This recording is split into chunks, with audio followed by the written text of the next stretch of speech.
Corona virus के बाद क्या होता है? यान लियांगे। कोरोना का कहर चीन में दिसंबर से शुरू हो गया था। अब वो इस पर जीत के जश्न की मुद्रा में है। कहानी सिर्फ इतनी नहीं है। इस बीच बहुत कुछ घटित हुआ। यातना, पीड़ा और असहायता की जीती जागती कहानियां विजय के दर्प में मौन हो गईं। चीनी कथाकार प्रोफेसर यान लियांगे ने इसे स्मृतियों पर पाबंदी के रूप में देखा है। स्मृतियों को न लिखने के दबाव का जिक्र यान लियांगे करते हैं। सत्ता चाहे किसी भी देश की हो, अपनी अक्षमता और असंवेदनशीलता पर पर्दा डाल रही हैं। ये बेचैन करने वाला भाषण हमारे लिए जरूरी है। इसका समय से अनुवाद किया है लेखक वैज्ञानिक यादवेंद्र ने। प्रोफेसर यान लियांगे ने यह भाषण Hong Kong university of science and technology के सृजनात्मक लेखन के ग्रेजुएट विद्यार्थियों को 21 फरवरी 2020 को दिया था, जिसका चीनी से अंग्रेजी अनुवाद ग्रेस चोंग ने किया है। प्रस्तुत है यान लियांगे का भाषण स्मृतियां झूठ से सामना होने पर सवाल जरूर पूछेंगी। अनुवाद यादवेंद्र। प्यारे विद्यार्थियों, ये मेरा पहला ई लेक्चर है, पर शुरू करने से पहले मैं तुम लोगों को थोड़ा सा पीछे ले जाना चाहता हूं। जब मैं छोटा था और एक ही गलती बार बार दोहराता था, तो मेरे माँ पिताजी मुझे खींचकर सामने खड़ा करते और मेरे माथे की ओर उंगली दिखाकर कहते, तुम इतने भुलक्कड़ कैसे हो गए? जब मैं थोड़ा बड़ा हुआ तो चीनी भाषा के क्लास में कई बार ऐसा होता था कि सैकड़ों बार याद की हुई कविता या कोई और पाठ ठीक से सुना नहीं पाता था। तब मेरे टीचर मुझे खड़ा कर देते और पूरी क्लास के सामने कहते, तुम इतने भुलक्कड़ कैसे हो गए? स्मरण करने की जो क्षमता है वो ऐसी मिट्टी है जिसमें स्मृतियां पनपती हैं। इस मिट्टी में पैदा होने वाले फल हैं स्मृतियां। स्मृतियां और किसी चीज को याद रखने की क्षमता ही मनुष्य को पशुओं या पेड़ पौधों से अलग करती है। ये विकास और परिपक्वता की हमारी पहली जरूरत है। कई मौकों पर मैं ये मानने को मजबूर होता हूं कि ये भोजन करने, कपड़े पहनने या सांस लेने से भी ज्यादा महत्वपूर्ण है। एक बार हम अपनी स्मृतियों से टूटकर अलग हो जाएं, तब हम ये भी भूल जाएंगे कि खाना कैसे खाया जाता है या खेत में हल कैसे जोता जाता है। सुबह जब हम उठेंगे, तब हमें ये भी याद नहीं रहेगा कि हमने पहनने वाले कपड़े कहाँ रखे हैं। हमें भरोसा होने लगेगा कि राजा कपड़ों के बगैर जब नंगा होता है तभी सुंदर लगता है। पर आज मैं इन बातों को क्यों याद कर रहा हूं? इसकी वजह है कोविड-19, एक राष्ट्रीय और वैश्विक आपदा जिसे अभी तक वास्तव में काबू नहीं किया जा सका है। परिवार अभी भी यहाँ बिछुड़े पड़े हैं और पूरे हुबेई, वुहान और दूसरे शहरों में हृदय विदारक चित्कारें अभी भी सुनाई दे रही हैं। हालांकि ये भी सही है कि चारों तरफ विजय गान गूंज रहे हैं, क्योंकि अपने अनुकूल आंकड़े प्रस्तुत किए जा रहे हैं। चारों ओर लाशें बिछी पड़ी हैं, लोग शोक में डूबे हुए हैं। फिर भी विजय उल्लास भरे गीत गाए जाने को तैयार हैं और लोग ये घोषणा करने के लिए तत्पर भी हैं कि ओह देखो, कितने बुद्धिमान और महान हैं हमारे लोग। जब से ये कोविड-19 हमारे जीवन में आया है, तब से लेकर अब तक हमें बिल्कुल नहीं मालूम कि वास्तव में कितने लोगों की जान इसने ली, कितने लोग अस्पतालों में मर गए और अस्पतालों के बाहर कितने मर खप गए। हमें इस अफरा तफरी में इसका मौका ही नहीं मिला कि हम किसी तरह की छानबीन करें और इसके बारे में किसी से कोई प्रश्न पूछें। लेकिन इससे भी बुरी बात यह है कि ऐसी छानबीन और सवाल समय के साथ धूमिल पड़ जाएंगे या भुला दिए जाएंगे और हमारे सामने ये हादसा हमेशा हमेशा के लिए एक गूढ़ रहस्य बनकर खड़ा रहेगा। आगे आने वाली पीढ़ियों के लिए हम विरासत में जीवन मरण का एक ऐसा उलझा हुआ मकड़जाल छोड़ जाएंगे जिसकी किसी भी स्मृति में कोई भी जगह नहीं होगी। जब ये महामारी थोड़ा थमे और हमें दम लेने दे, तब हम शियांगलिन चाची लू शुन के उपन्यास की एक बेवकूफ किसान पात्र की तरह बर्ताव नहीं करना चाहिए, जो हमेशा यही रट लगाए रहती थी। मुझे ये तो मालूम था कि सर्दियों की बर्फबारी में जंगली जानवर गांव में घुस आएंगे और झपट्टा मारकर किसी को भी उठा ले जाएंगे, क्योंकि उस समय उनके पास पहाड़ पर खाने के लिए कुछ नहीं होता। लेकिन मुझे इसका जरा भी इल्म नहीं था कि वे बसंत ऋतु में भी आ सकते हैं। या फिर हमें आ क्यों की तरह बर्ताव नहीं करना चाहिए। आ क्यों भी लू शुन के उपन्यास का एक किरदार है जो इस मुगालते में जीता था कि वो बहुत कामयाब है और दूसरों से श्रेष्ठ इंसान है, और बार बार पिटाई खाने पर, अपमानित होने पर और यहां तक कि मृत्यु के मुहाने पर खड़ा होकर भी चिल्लाता रहता था कि आखिर विजय हमारी हुई। अतीत में और वर्तमान में भी ऐसा क्यों होता रहा है कि इंसान, परिवार, समाज, युग या देश पर एक के बाद एक विपत्ति आती ही रही है और इतिहास की ये त्रासद विभीषिकाएं एक एक बार में हजारों लाखों सामान्य लोगों को अपना शिकार बनाती रहीं। इनके पीछे अनगिनत कारण हो सकते हैं जिनको हम नहीं जानते, जिनके बारे में हम तहकीकात नहीं करते या जिनके बारे में हमें हिदायत दी गई है कि कोई सवाल नहीं करना है, और हम उनका बड़ी शालीनता के साथ सिर झुकाकर पालन भी करते हैं।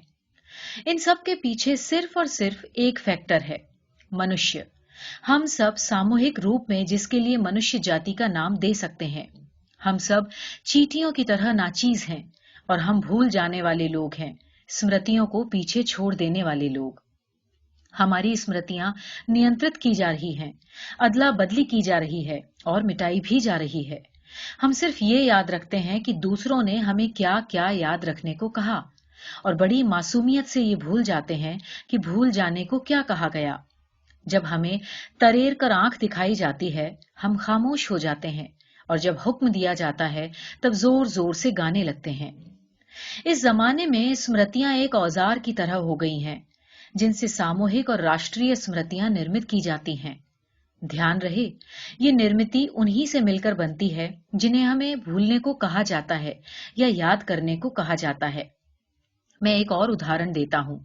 मैं उन पुरानी किताबों की धूल भरी जिल्दों की बात नहीं कर रहा हूं जो अब अतीत का हिस्सा बन चुकी हैं, बल्कि बिल्कुल आस-पास की 20 साल पहले की जो कुछ प्रमुख घटनाएं घटी हैं उनको याद करते हैं। वैसे घटनाएं जो तुम्हारी तरह के 80 और 90 के दशक में पैदा हुए नौजवानों के लिए प्रासंगिक हैं और जिनके तजुर्बे तुम याद कर सकते हो, जैसे एड्स, सार्स और कोविड-19 जैसी राष्ट्रीय आपदाएं। ये सभी मानव निर्मित त्रासदियां हैं या ऐसी प्राकृतिक आपदाएं हैं जिनके सामने इंसान का कोई वश नहीं चलता, जैसे तांगशान या वेंचुआन के विनाशकारी भूकंप। क्या दोनों तरह की विपत्तियों में ह्यूमन फैक्टर को एक समान माना जा सकता है? क्या ये नहीं लगता कि 17 साल पहले फैली सार्स महामारी में और इन दिनों के कोविड-19 महामारी के फैलने के पैटर्न एक ही तरह के हैं? क्या इन दोनों घटनाओं का थिएटर डायरेक्टर एक ही नहीं लगता? 17 सालों के अंतराल के बाद बिल्कुल एक ही तरह का घटनाक्रम हमारी आंखों के सामने फिर से दोहराया गया है। इंसान के तौर पर हमारी हैसियत ही क्या है, धूल के सिवा? हम इतने अदने और अक्षम हैं कि नाटक के डायरेक्टर के बारे में जान भी न पाए, और न ही हमारे पास ऐसा कोई कौशल है जिससे स्क्रिप्ट लिखने वाले के विचारों और धारणाओं के सूत्र हम पकड़ सकें। पर क्या जब अगली बार फिर से एक बार हमारी आंखों के सामने ये मौत का नाटक दोहराया जाएगा, तो हमें अपने आप से ये सवाल नहीं करना चाहिए कि पिछली बार जब ऐसा हुआ था उस समय की हमारी स्मृतियां कहां गुम हो गईं? हम उनके बारे में क्यों नहीं याद करते? कोई तो होगा जिसने हमारी स्मृतियों को धो पोंछ कर मिटा डाला, लीप पोत कर सब कुछ साफ कर दिया। कौन है वो? सड़क पर, खेत में जो गंदगी पड़ी रहती है, कूड़ा कचरा पड़ा रहता है, स्मृति विहीन लोग वही कूड़ा कचरा हैं। उन्हें कुचलते हुए जूते मन माफिक दिशा में निर्बाध गति से बढ़ते जा रहे हैं। स्मृति विहीन लोग वास्तव में लकड़ी के उन लट्ठों और तख्तों के मानिंद होते हैं जो उस पेड़ को भूल जाते हैं जिसने उन्हें पैदा किया, जीवन दिया। ध्यान रखो, ऐसे लोगों के जीवन पर कुल्हाड़ियों और आरियों का भरपूर नियंत्रण होता है और उनका भविष्य यही तय करते हैं। यदि हम लिखने पढ़ने से प्यार करने वाले लोग, जीवन को एक अर्थ देने वाले लोग अपनी स्मृतियों से विमुख हो जाएं, चाहे वो जीवन की स्मृतियां हो या रक्तपात की स्मृतियां, तब लिखने का मतलब क्या रह जाता है? साहित्य का मूल्य फिर क्या बचेगा? ऐसे में किसी समाज के लेखकों की आवश्यकता ही क्या है? आपके अथक परिश्रम और अध्य व्यवसाय से उपजे हुए साहित्य और अनेकानेक किताबों को कठपुतलियों से अलग कैसे माना जा सकता है, जब उन सब के विषय और रचना शैली को नियंत्रित कोई और कर रहा हो? यदि रिपोर्टर जो देखते हैं उसे अपनी रिपोर्ट में न लिखें, लेखक अपनी स्मृतियों और भावनाओं को अपनी रचनाओं में स्थान न दें, और आम इंसान हरदम गीतात्मक शैली में पॉलिटिकल करेक्टनेस की ढपली बजाता रहे तो हार्ड मांस और रक्त प्रवाह वाले हम इंसानों को धरती पर आकर जीने का मकसद भला कौन बताएगा? फर्ज करो फांग फांग जैसे लेखक वुहान में मौजूद नहीं होते, तब क्या होता? उन्होंने अपनी डायरी, अपनी कलम, व्यक्तिगत स्मृतियां और भावनाएं किसी दबाव में आकर इतिहास में दर्ज करने से रोकी नहीं। ऐसा नहीं है कि फांग फांग ही ऐसा करने वाली इकलौती इंसान है, बल्कि उनकी तरह के हजारों लाखों लोग हैं जो अपने मोबाइल के माध्यम से संकट में मदद की गुहार लगाते हैं। पर हमने क्या सुना, क्या देखा? कभी कभी ऐसा होता है कि हमारे दौर की अभूतपूर्व झंझा में हमारी स्मृतियों की फालतू के फोम, पागल लहर और शोर कहकर उपेक्षा की जाती है। नतीजा ये होता है कि समय की तेज धार उन आवाजों को, उन शब्दों को कुचलती हुई, मिटाती हुई आगे बढ़ जाती है। लगता है जैसे कभी उसका अस्तित्व था ही नहीं। समय का अभियान जैसे जैसे आगे बढ़ता है, सब कुछ धुंधला पड़ता हुआ ओझल हो जाता है। हमारा मांस, हमारा लहू, हमारा शरीर, हमारी आत्मा सब तिरोहित हो जाते हैं। यद्यपि ऊपरी तौर पर ऐसा लगता है जैसे सब कुछ बिल्कुल ठीक और दुरुस्त चल रहा है। ऐसे दौर में वो छोटा सा आलम्ब भी कहीं दिखाई नहीं पड़ता जिससे ध्वस्त होती हुई दुनिया को सहारा देकर फिर से खड़ा किया जा सके। तब इतिहास ऐसी दंत कथाओं, भूले बिसरे और काल्पनिक किस्से कहानियों का एक संकलन बनकर रह जाता है, जिसमें न तो कोई सच्चाई होती है और न ही आधार। इस नजरिए से देखो तब समझ आएगा कि कितना जरूरी है हमारा आसपास घट रही महत्वपूर्ण घटनाओं को याद रखना और अपनी स्मृतियों को बगैर किसी हस्तक्षेप के असंशोधित और सच्चे रूप में सुरक्षित संरक्षित रखना। जब भी हम कभी छोटे से छोटा सच भी बोलेंगे तो इन्हीं स्मृतियों के जखीरे से हमें यथार्थता और साक्ष्य का आधार मिलेगा। सृजनात्मक लेखन के विद्यार्थियों के लिए ये बात और भी महत्वपूर्ण हो जाती है। तुम में से अधिकांश लोग अपना जीवन लेखन, सत्यान्वेषण और स्मृतियों को उद्घाटित करने को समर्पित करने का सपना देखते हो। उस दिन की कल्पना करो जब हमारी तरह के लोग भी अपनी बची खुची प्रामाणिकता और स्मृतियां खो देंगे। तो फिर क्या इस दुनिया में किसी प्रकार की निजी या ऐतिहासिक प्रामाणिकता और सत्य के बचे रहने की कोई उम्मीद शेष बचेगी?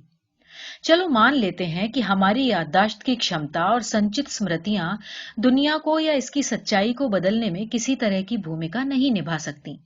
लेकिन जब हम केंद्रीकृत और नियंत्रित सच के सामने खड़े होंगे तो इतना निष्कर्ष तो निकाल ही सकते हैं कि किसी चीज पर कहीं पर्दा डाला गया है या समग्र परिदृश्य से कुछ ऐसा जरूर है जो छूट रहा है। हमारे अंदर कितनी भी क्षीण आवाज हो, लेकिन वो बोलेगी जरूर। ये सच नहीं है। कोविड-19 महामारी को ही लें तो जब हालात सुधरेंगे तब भी हमें इंसानों के, परिवारों के और हाशिए पर धकेल दिए गए समाजों के शोकाकुल क्रंदन और चित्कार जरूर सुनाई पड़ेंगे, चाहे बाहर कितना भी कान फोड़ू उत्सव और विजयोल्लास का तमाशा किया जा रहा हो। स्मृतियां दुनिया नहीं बदल सकती, लेकिन हमें वास्तव में दिलेर बनाती हैं, हम में हौसला भरती हैं। बहुत मुमकिन है कि स्मृतियां हमें वास्तविकता को बदल डालने की शक्ति से लैस न कर पाए, लेकिन जब जब झूठ से हमारा आमना सामना होगा, हमारे दिलों में सवाल हुक बनकर जरूर उभरेंगे।